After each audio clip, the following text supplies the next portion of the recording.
مانسیرا سے 32 کلومیٹر کے فاصلے پر واقع لساں نواب کا علاقہ اپنے اندر لازوال قدرتی حسن کے ساتھ بھرپور تاریخ بھی سموئے ہوئے ہے۔ پاکستان سے الحاق سے قبل لساں نواب کا علاقہ ریاست کا حصہ تھا، جو برطانوی دور حکومت میں ایک خود مختار نوابی ریاست تھی۔ اس لحاظ سے لساں نواب ایک تاریخی علاقہ ہے جو 1857 کی جنگ آزادی کے بعد صرف 10 سال انگریزوں کے زیر تسلط رہا۔ لساں نواب ثقافتی حوالے سے بھی بہت اہمیت کا حامل علاقہ ہے۔ یہاں آوان اور گکھڑ قوم کے ساتھ زیادہ تر تنولی پٹھان آباد ہیں جو انتہائی ملنسار اور مہمان نواز ہیں۔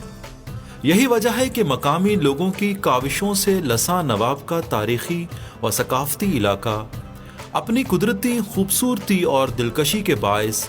ملکی و غیر ملکی سیاحوں کی توجہ حاصل کر رہا ہے۔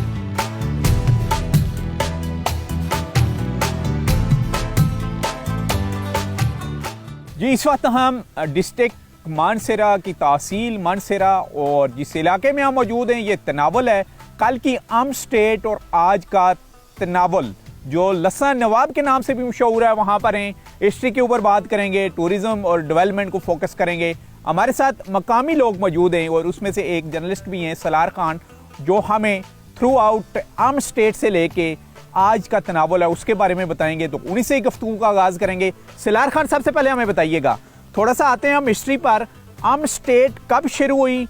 اور کون کون سے اس وقت اس کے جو حکمران گزرے ہیں، یا اسٹیٹ کس طریقے سے رن ہوتی رہی ہے اور اس پہ کون کون سے رقبے اور علاقے شامل تھے؟ سر، اسٹیٹ بنیادی طور پر اس وقت شروع ہوئی جب تناول کے تنولی قبائل جو ہیں ان کی تقریباً 20 شاخیں بنتی ہیں۔ تو احمد شاہ ابدالی 1761 میں جب وہ ہندوستان پر انہوں نے حملہ کیا تھا، پانی پت کے مشہور مارکا ہوا تھا مراٹھوں کے خلاف، تو اس کے بعد اس نے ان کی ساتھ مختلف اقوام کے دستے آئے تھے، ان میں خلجی، تنولی اور بٹانی قبائل جو تھے یہ وہ لڑاکو تھے نا۔ اور تاریخ میں یہ بات بھی لکھی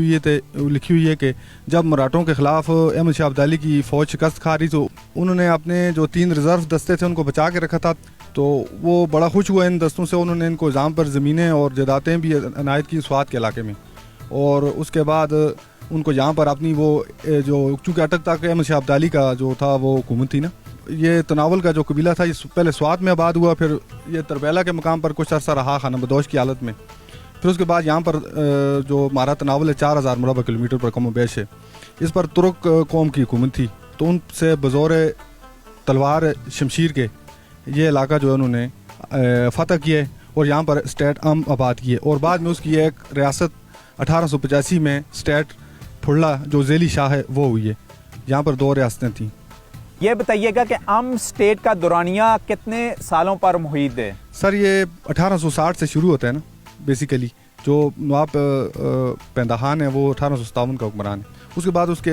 یہ جو لاسٹ ہمارے تھے پاکستان بننے کے بعد نواب فرید خان جو ہیں یہ لاسٹ حکمران ہیں۔ ویسے تو نواب صلاح الدین بھی اس روایت کے حساب سے ہمارے بڑے ہیں۔ اچھا شعیب صاحب، ہمیں بتائیے گا، خوبصورت وادیاں ہیں، جیسے مانسیرے میں تو بے شمار ٹورسٹ آتے ہیں وادیوں کو دیکھنے کے لیے، ڈسٹرکٹ مانسیرے کے جو ٹورسٹ اسپاٹ ہیں، یہاں ہمیں بتائیے گا کہ تناول میں کون کون سی پیک ہیں جن کو ڈیولپ کرنے کی ضرورت ہے، یا ابھی بھی جس کے اوپر ٹورسٹ جاتے ہیں؟ جیسا کہ میرے پیچھے آپ دیکھ رہے ہیں کوئی بینگڑا کا ایک پہاڑ آپ کو نظر آ رہا ہے، تو یہ سب سے بڑی ہائٹ ہے تناول کی، اور